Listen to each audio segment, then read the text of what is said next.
Hello student, physics bye Kapil sir YouTube channel में आप लोगों का स्वागत है। यह हमारी series UP board 10th class के लिए चली हुई है, ठीक है, जिसमें कल हमने पढ़ा था केमिकल इक्वेशन एंड रिएक्शन। तो हमने कल केमिकल रिएक्शंस के बारे में थोड़ा सा जाना था, केमिकल इक्वेशन के बारे में जाना था, क्या होती हैं केमिकल इक्वेशन और इनकी जो डेफिनेशंस है कल हमने वो भी पढ़ी थी कि जब दो या दो से अधिक पदार्थ मिलकर एक नया पदार्थ बनाते हैं, है ना, और जिसकी प्रॉपर्टी उन रिएक्टेंट से भिन्न होती है, ठीक है ना। तो जो दो पदार्थ थे उनको हमने बोला था रिएक्टेंट्स, और जो हमारा प्रोडक्ट बन के आया था उसको बोला था हमने उत्पाद, ठीक है। और ये कल मैंने आप लोगों को पढ़ाया है। जिस बच्चे ने अभी तक वह वीडियो नहीं देखी है वह जाकर पहले वो वीडियो देख लें। और ये हमारी केमिस्ट्री की क्लास है। आज हम पढ़ेंगे केमिकल रिएक्शन। जितनी भी केमिकल रिएक्शन आपके चैप्टर नंबर 1 में है, ठीक है ना, जैसे आपका चैप्टर का नाम है chemical equation and chemical reaction, तो जितनी भी रिएक्शंस इसमें हैं हम सारी एक ही वीडियो में पढ़ेंगे, ठीक है। तो आज हम पढ़ेंगे अपनी केमिकल रिएक्शन। क्या पढ़ेंगे स्टूडेंट? केमिकल आज का हमारा टॉपिक होगा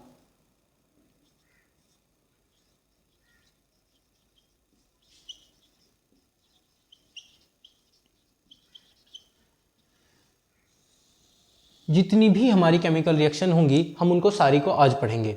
हम सबसे पहले पढ़ते हैं, सबसे पहले नंबर पर आती है हमारी एडिशनल रिएक्शन, ठीक है, जिसको हम बोलते हैं योगात्मक अभिक्रिया, ठीक, जिसको हम बोलते हैं योगात्मक अभिक्रिया। जब दो या दो से अधिक पदार्थ संयोग कर कर जब दो या दो से अधिक पदार्थ संयोग कर कर एक एकल पदार्थ का निर्माण करें उसे हम बोलते हैं एडिशन रिएक्शन, ठीक है। इसको हम एडिशन रिएक्शन भी बोलते हैं। इसे दूसरे नाम से जाना जाता है कॉम्बिनेशन रिएक्शन। किस नाम से? Combination reaction.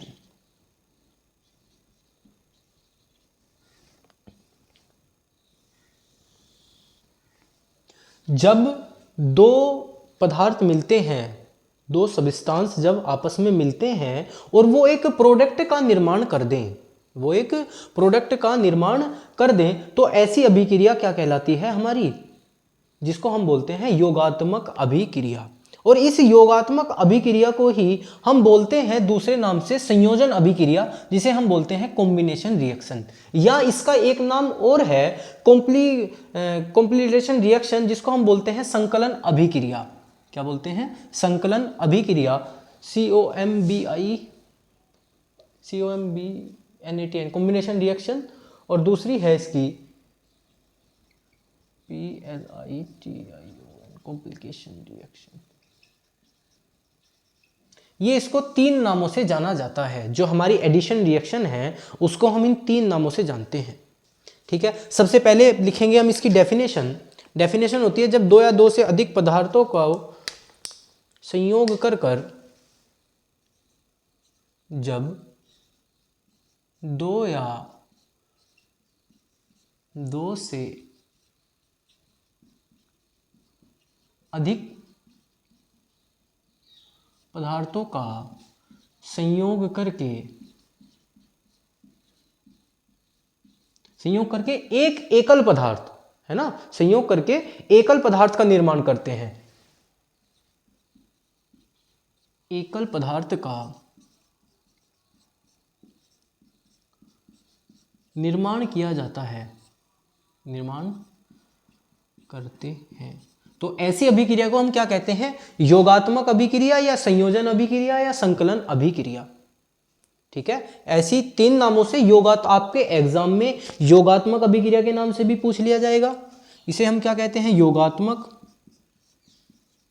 कॉम्बिनेशन, मतलब यह है आपकी केमिकल रिएक्शन में कॉम्बिनेशन रिएक्शंस है, योगात्मक अभिक्रिया, जिसको हम एडिशनल रिएक्शन के नाम से भी जानते हैं। योगात्मक को बोलते हैं हम एडिशनल, ठीक है जी। और दूसरी है आपकी संयोजन कॉम्बिनेशन वाली, और तीसरी है संकलन, ठीक है। इन्हें 3 नामों से जाना जाता है, ठीक है। तो इसे योगात्मक अभिक्रिया भी, संयोजन अभिक्रिया भी और संकलन अभिक्रिया भी पेपर में तीनों नामों से ही मतलब कोई से भी एक नाम से पूछ ली जाएगी। जैसे घर में कढ़ी बनती है ना। एक तो छाय जिसे मट्ठा बोलते हैं और एक बेसन, दो पदार्थ तो हो गए अलग अलग, एक छाय हो गई एक बेसन हो गया, दोनों को एक जगह मिलाया, ठीक है, बनी क्या, एक एकल पदार्थ बन गया जिसको हम बोलते हैं कढ़ी, कढ़ी बोल देते हैं ना, वो एकल पदार्थ बन गया कढ़ी,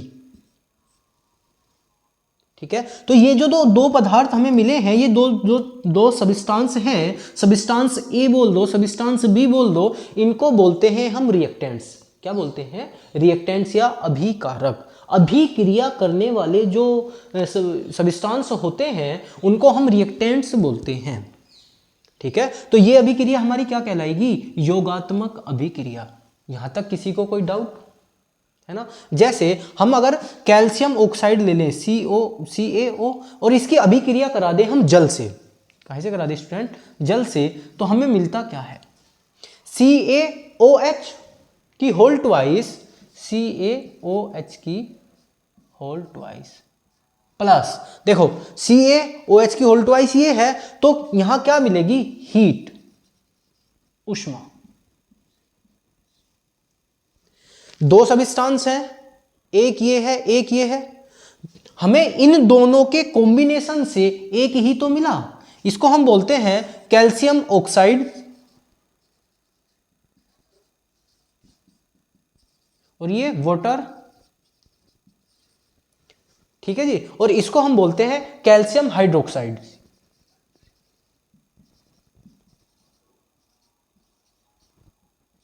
और ये हीट हमारी उष्मा, ठीक है। और इस जो कैल्शियम ऑक्साइड है इसको हम मतलब इसको हम बोलते हैं बिना बुझा चूना। क्या बोलते हैं? बिना बुझा चूना।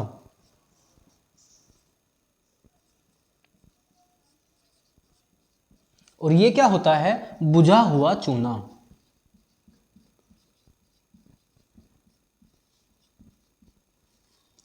तो हमने पहले पढ़ा एडिशनल रिएक्शन, कॉम्बिनेशन रिएक्शन या कॉम्प्लिकेटेड रिएक्शन, जो भी हमारे इस रिएक्शन के नाम होते हैं जब दो सब्सटेंस आपस में रिएक्ट कर when two substance react which each other and form a single product, single product, जो मतलब दो सब्सटेंस आपस में क्रिया करेंगे और एकल पदार्थ का संयोग, एकल पदार्थ का निर्माण करते हैं, ऐसी अभिक्रिया को हम क्या कहलाते हैं? This equation is called the addition reaction, ठीक है। जैसे हमने कैल्शियम ऑक्साइड और जल का हमने जब कॉम्बिनेशन किया तो हमें कैल्शियम हाइड्रोक्साइड मिला, जिसे हम बुझा हुआ चूना, और हीट हमें मिली, ठीक है। यहां तक किसी को कोई दिक्कत? अब हम आगे पढ़ेंगे वियोजन रिएक्शन या सेपरेशन रिएक्शन। पहली हमने पढ़ ली, अब दूसरी है हमारी वियोजन रिएक्शन या सेपरेशन रिएक्शन। तो क्या होती है हमारी वियोजन या अपघटन अभिक्रिया, जिसे हम बोलते हैं सेपरेशन रिएक्शन या डीकंपोजिशन रिएक्शन, ठीक है। इसकी डेफिनेशन है जब कोई या वह अभिक्रिया जिसमें एक अभिकारक, वह अभिक्रिया जिसमें एक अभिकारक विघटित या अपघटित होकर दो या दो से अधिक उत्पाद बना दे। हम लिखेंगे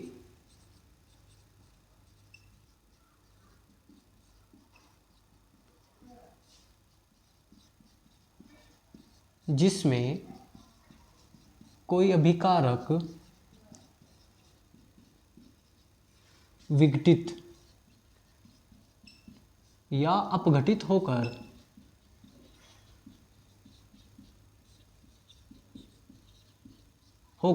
दो या दो से अधिक उत्पाद बनाता है।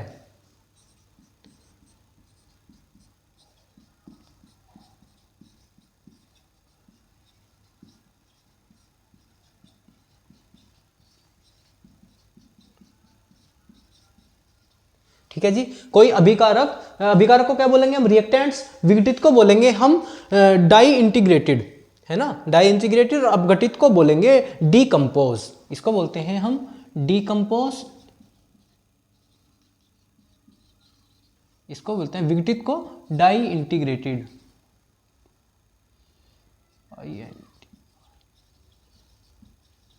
और उत्पाद को बोलते हैं हम प्रोडक्ट। अभिकारक को बोलते हैं हम रिएक्टेंट्स,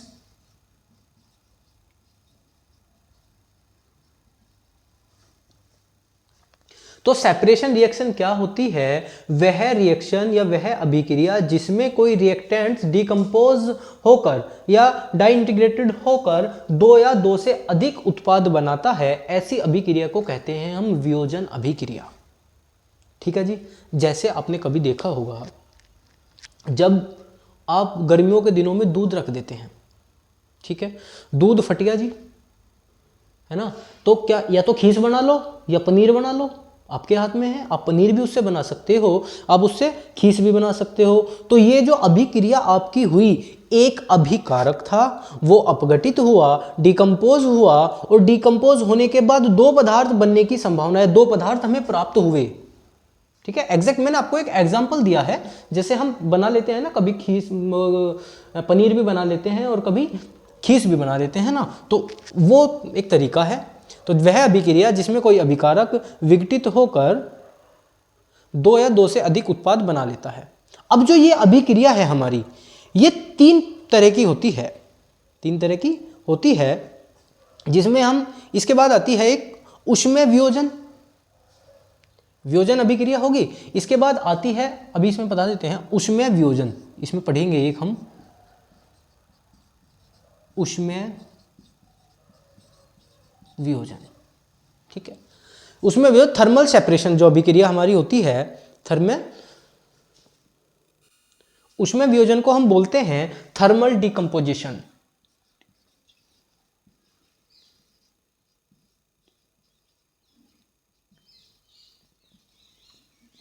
थर्मल डिकम्पोजिशन क्या होती है? उसमें वियोजन अभिक्रिया। इस अभिक्रिया में जो हमारे अभिकारकों का अपघटन होता है, इस अभिक्रिया में अभिकारकों के अपघटन हेतु ऊष्मा ऊर्जा के रूप में प्रयोग की जाती है।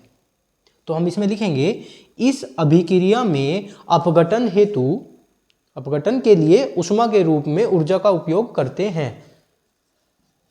इस अभिक्रिया में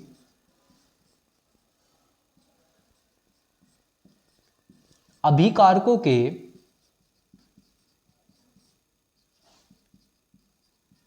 कारकों के अपघटन हेतु, अपघटन के लिए ऊष्मा ऊर्जा के रूप में प्रयोग की जाती है, प्रयोग की जाती है। ठीक है, तो जो भी हमारे रिएक्टेंट्स होते हैं, जब भी उनका डिकम्पोजिशन होता है, उनसे बनी जो एनर्जी है, जो ऊष्मा है, हीट है, वो एनर्जी के रूप में प्रयोग की जाती है। इसे ही बोलते हैं हम ऊष्मीय वियोजन या थर्मल डिकम्पोजिशन रिएक्शन। जैसे हम कैल्शियम कार्बोनेट को अगर ऊष्मा देंगे, CaCO3, है ना, क्या है ये? कैल्शियम कार्बोनेट, हमने इसको दी ऊष्मा। ठीक है जी, हमें मिलेगा क्या? Calcium oxide, CaO plus CO2, यह है हमारा कैल्शियम कार्बोनेट।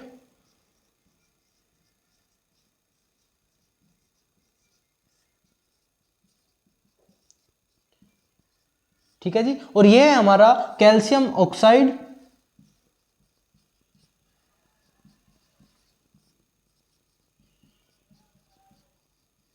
और कार्बन डाइऑक्साइड, कार्बन डाइऑक्साइड। तो जब भी हम ये उसमें वियोजन अभिक्रिया पढ़ते हैं, तो कोई भी हमारा अभिकारक होता है, उसके अपघटन के लिए जो ऊष्मा दी जाती है, वो किसमें? ऊर्जा के रूप में प्रयोग की जाती है। यही है हमारी ऊष्मीय वियोजन अभिक्रिया। ठीक है, अब हम दूसरी पढ़ेंगे, वैद्युत अपघटन। जो हमारी ये वियोजन अभिक्रिया होती है, सेपरेशन रिएक्शन जो हमारी होती है, ये तीन टाइप की होती है। नंबर एक ऊष्मीय वियोजन जो हम पढ़ चुके हैं, दूसरा वैद्युत वियोजन, और तीसरा प्रकाश वियोजन। जो ऊष्मीय वियोजन है, इस अभिक्रिया में अभिकारक के अपघटन के लिए ऊष्मा की आवश्यकता होती है या ऊष्मीय ऊर्जा की आवश्यकता होती है। दूसरा वैद्युत वियोजन, इस अभिक्रिया में अभिकारक के अपघटन के लिए वैद्युत ऊर्जा की आवश्यकता होती है या वैद्युत ऊर्जा का उपयोग करते हैं। तीसरा प्रकाश अपघटन, इस अभिक्रिया में अभिकारक के अपघटन के लिए प्रकाश ऊर्जा का प्रयोग करते हैं। ये तो लिखोगे आप इसकी डेफिनेशन। इसकी इक्वेशन देखो, वैद्युत ऊर्जा, इस अभिक्रिया में अभिकारक के अपघटन के लिए वैद्युत ऊर्जा का प्रयोग करते हैं। जैसे हमने जल लिया, जल में हमने इसके घोल में करीब वैद्युत धारा प्रवाहित, तो हमें इसके आयंस मिले क्या, जल और ऑक्सीजन। ठीक है, अगला है प्रकाश अपघटन। इसमें हमने क्या लिया, सिल्वर क्लोराइड 2AgCl, और इसके हमने अभिक्रिया कराई सूर्य के प्रकाश में, तो हमें क्या मिला, सिल्वर और क्लोराइड। ठीक है, यहां तक किसी को कोई दिक्कत? अब हम पढ़ेंगे विस्थापन अभिक्रिया। क्या पढ़ेंगे, विस्थापन अभिक्रिया, डिस्प्लेसमेंट रिएक्शन। अब हम पढ़ेंगे विस्थापन अभिक्रिया।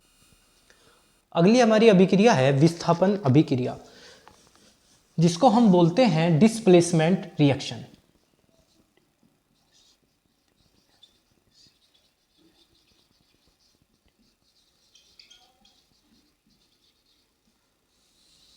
ये जो डिस्प्लेसमेंट रिएक्शन है, इसको एक नाम और दिया जाता है, जो मैं अपनी तरफ से इसे देना चाहता हूं, वो है नेता अभिक्रिया। नेता अभिक्रिया। ठीक है जी, कैसे? नेता क्या करता है, जो कोई ज्यादा ठाड़ा नेता होगा, जिसकी सत्ता में पहुंच ज्यादा होगी, वो क्या करता है, अपने से कम पहुंच वाले नेता को हटाकर उसकी जगह ले लेता है या उसको हटा देता है। तो ऐसे ही ये अभिक्रिया होती है, विस्थापन अभिक्रिया हमारी होती क्या है, ऐसी अभिक्रिया जिसमें अधिक अभिक्रियाशील पदार्थ, जिसमें अधिक अभिक्रियाशील पदार्थ कम अभिक्रियाशील पदार्थ को उसके यौगिक से अलग कर देता है।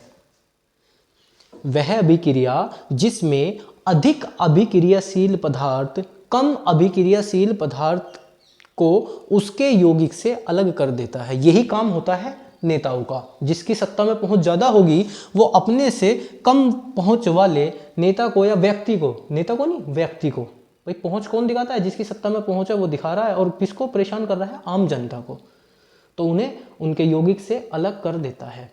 तो ये हम अभिक्रिया लिखेंगे डिस्प्लेसमेंट रिएक्शन या विस्थापन अभिक्रिया।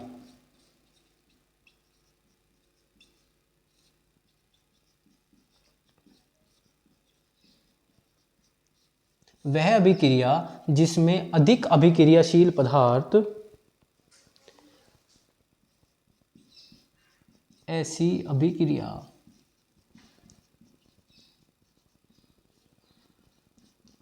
जिसमें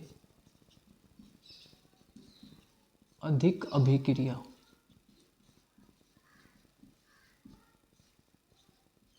अधिक अभिक्रियाशील पदार्थ कम अभिक्रियाशील पदार्थ को उसके यौगिक से अलग कर देता है।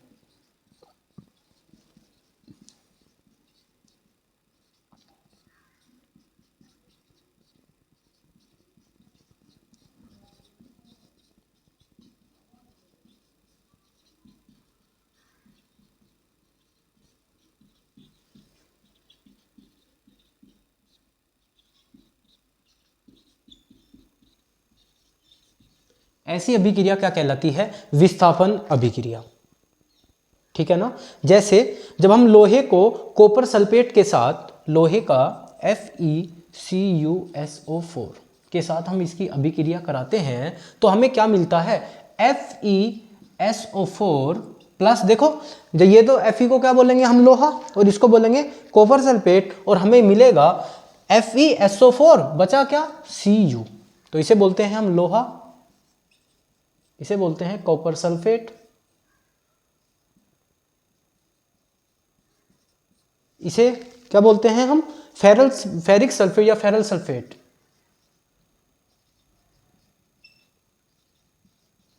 और ये कॉपर। ठीक है ना स्टूडेंट। तो यही होती है हमारी नेता अभिक्रिया, है ना।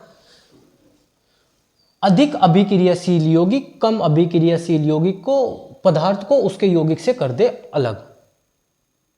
ठीक है, ये अब आगे पढ़ेंगे हम द्विविस्थापन अभिक्रिया, डबल डिस्प्लेसमेंट रिएक्शन। हम चलो यही लिख लेते हैं, द्विविस्थापन अभिक्रिया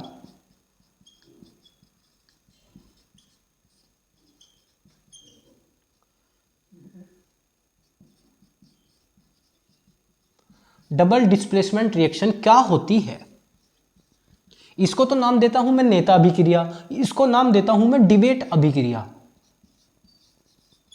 डिबेट रिएक्शन। जैसे जब ये नेता लोग डिबेट करते हैं ना, तो ये अपनी गलतियां नहीं बताता कोई, अपनी खामियां या अपनी पार्टी की खामियां या अपने व्यक्तियों की खामियां दूसरे के ऊपर थोपते हैं और वो दूसरे लोग इनके ऊपर थोपते हैं। तो इस अभिक्रिया में क्या होता है, इस अभिक्रिया में आयंस का आदान प्रदान होता है। द्विविस्थापन अभिक्रिया क्या कहलाती है? ऐसी अभिक्रिया जिसमें अभिकारकों के बीच आयन का आदान प्रदान होता है। ऐसी अभिक्रिया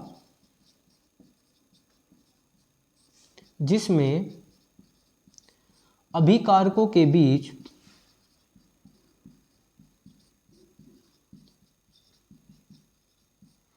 आयन का आदान प्रदान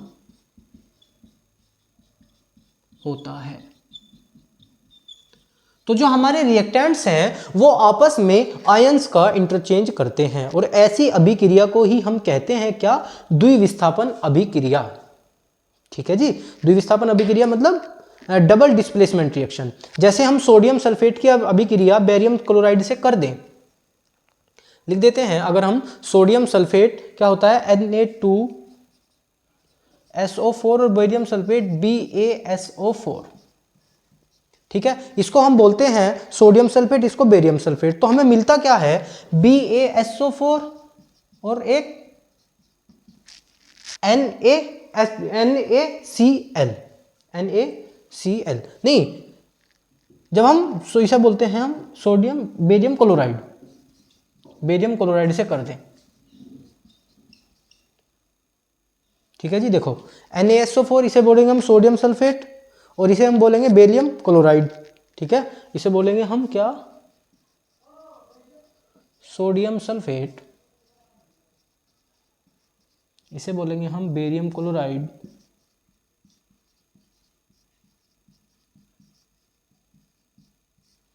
ठीक है ना जी। तो जब इन दोनों की अभिक्रिया करते हैं तो हमें मिलता क्या है? Barium sulphate. हमें क्या मिलता है? Barium sulphate.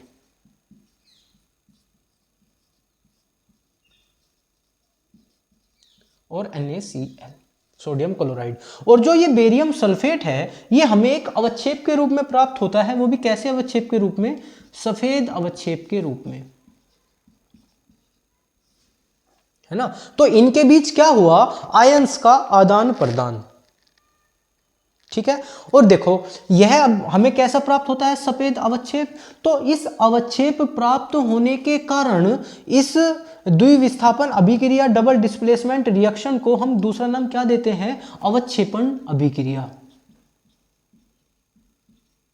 अवक्षेपण अभिक्रिया। ठीक है ना। तो अभी हमने विस्थापन अभिक्रिया पढ़ ली, द्विविस्थापन अभिक्रिया पढ़ ली। अब हम आगे अभिक्रिया पढ़ते हैं। अगली अभिक्रिया है हमारी ऑक्सीकरण तथा अपचयन अभिक्रिया, ऑक्सीडेशन और रिडक्शन अभिक्रिया।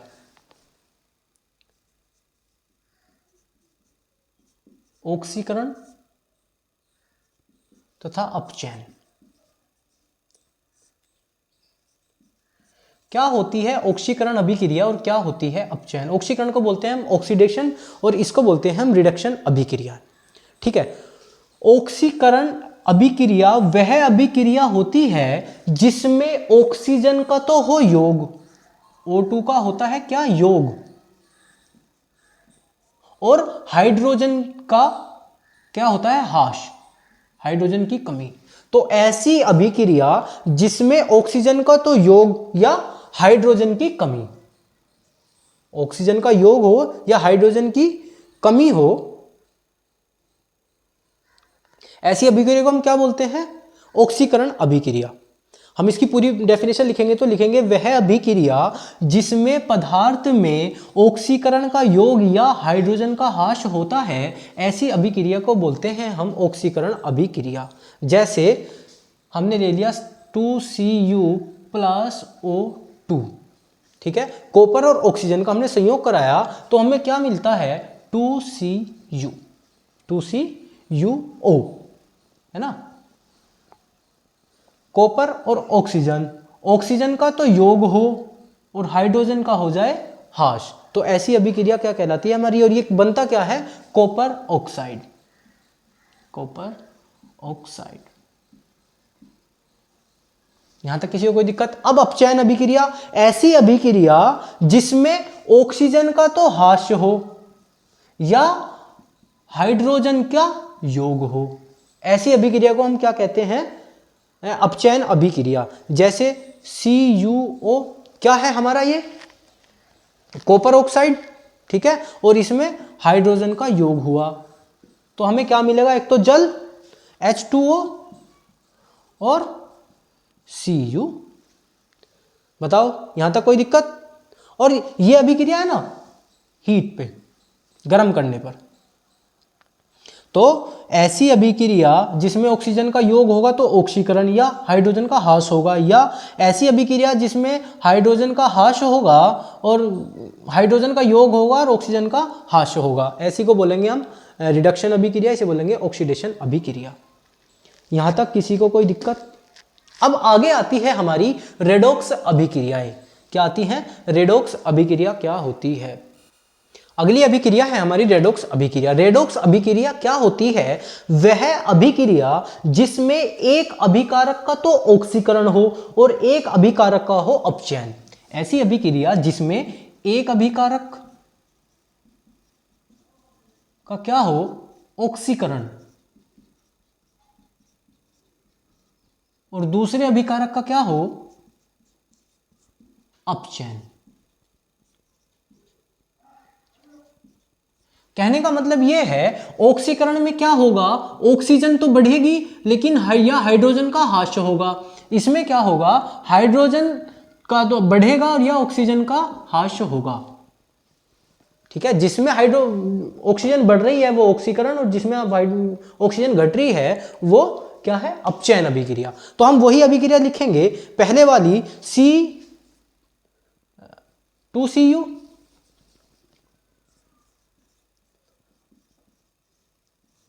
भाई यही अभिक्रिया लिखी थी हमने, प्लस H2O, तो इसमें हमें क्या मिला था, Cu प्लस H2O, ठीक है ना, है ना। तो सॉरी स्टूडेंट, यहां H2 आएगा, H2 हाइड्रोजन, कॉपर ऑक्साइड और हाइड्रोजन, ठीक है। अब देखो एक बात बताओ, इसमें हमें हाइड्रोजन है, ये हाइड्रोजन बढ़ा, ठीक है, इसमें क्या बढ़ा, इसमें H2 तो इसमें बढ़ा है ऑक्सीजन। हमें हाइड्रोजन और ऑक्सीजन दोनों देखना है। ऑक्सीजन बढ़ा तो ये क्या कहलाएगी, ऑक्सीकरण। अब इसमें क्या हुआ, CuO और इसमें Cu, क्या हुआ, ऑक्सीजन घटा, तो यह क्या कहलाएगी, अपचयन। क्या कहलाएगी, किसी को कोई दिक्कत है ना। ये अभिक्रिया तो हमारी कहलाएगी ऑक्सीकरण, ठीक है, ऑक्सीडेशन रिएक्शन, और ये कहलाएगी रिडक्शन रिएक्शन। ऑक्सीडेशन में क्या होता है, ऑक्सीजन बढ़ती है, सही बात है, H2 हाइड्रोजन में हमने देखा H2O दूसरी साइड, ये हमारी राइट हैंड साइड, ये लेफ्ट हैंड साइड, जब हमने देखा तो इसमें H2 तो H2O जल मिला तो ऑक्सीजन बढ़ी तो क्या हुआ, ऑक्सीकरण। अब यहाँ आए कॉपर ऑक्साइड में क्या हुआ, ऑक्सीजन घटी तो क्या हुआ, अपचयन। अब देखो आप कहने लगोगे कि जी इसमें तो हाइड्रोजन का कुछ हुआ ही नहीं। मैंने आपको पहले ही बोला है, जो ऑक्सीकरण रिएक्शन हमारी होती है, ऑक्सीडेशन रिएक्शन, उसमें क्या होता है, या तो हाइड्रोजन बढ़े या तो ऑक्सीजन बढ़े, या हाइड्रोजन का ह्रास हो। दूसरे में अपचयन में क्या होता है, या तो ऑक्सीजन घटे या हाइड्रोजन बढ़े, या तो ऑक्सीजन का ह्रास हो या हाइड्रोजन बढ़े, ठीक है। यहां तक किसी को कोई दिक्कत, ये दोनों बात समझ लेंगे आप बस, और इसी से ये रिएक्शन है।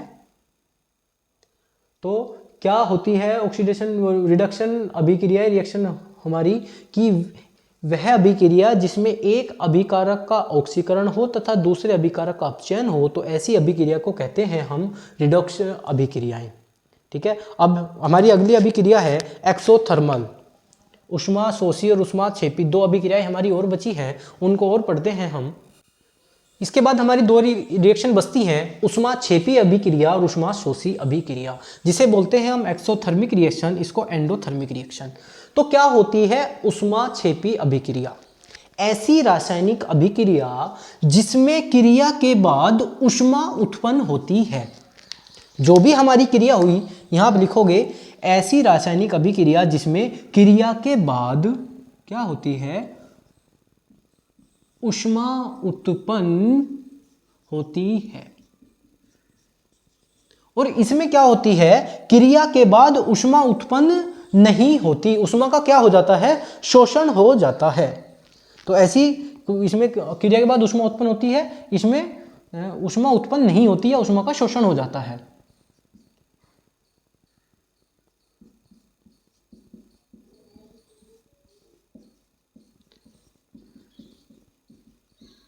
उष्मा का हो जाता है शोषण। ठीक है, तो ऐसी इसमें लिखेंगे ऐसी अभिक्रिया जिसमें क्रिया के बाद उष्मा उत्पन्न नहीं होती या उष्मा का शोषण हो जाता है, ऐसी अभिक्रिया उष्मा शोषी अभिक्रिया कहलाती है।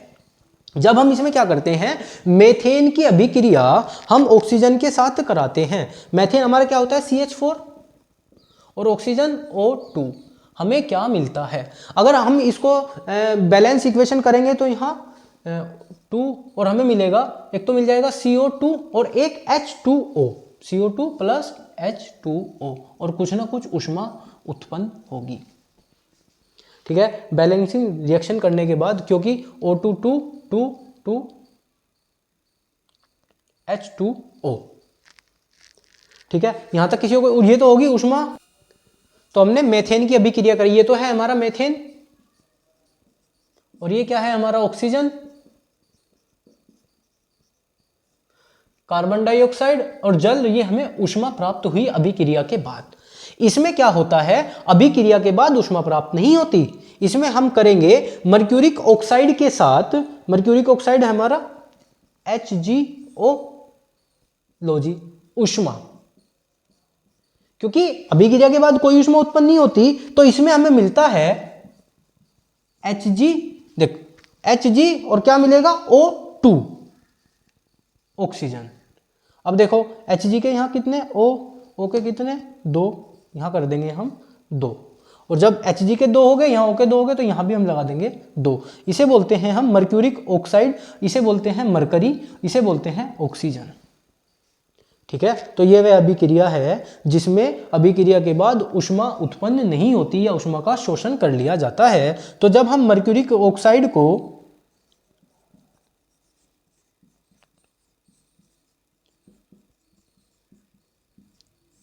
कोई उष्मा देते हैं तो यह किस में कन्वर्ट हो जाती है, मरकरी में और ऑक्सीजन। तो यह अभिक्रिया हमारी कहलाती है उष्मा एंडोथर्मिक रिएक्शन और एक्सोथर्मिक रिएक्शन।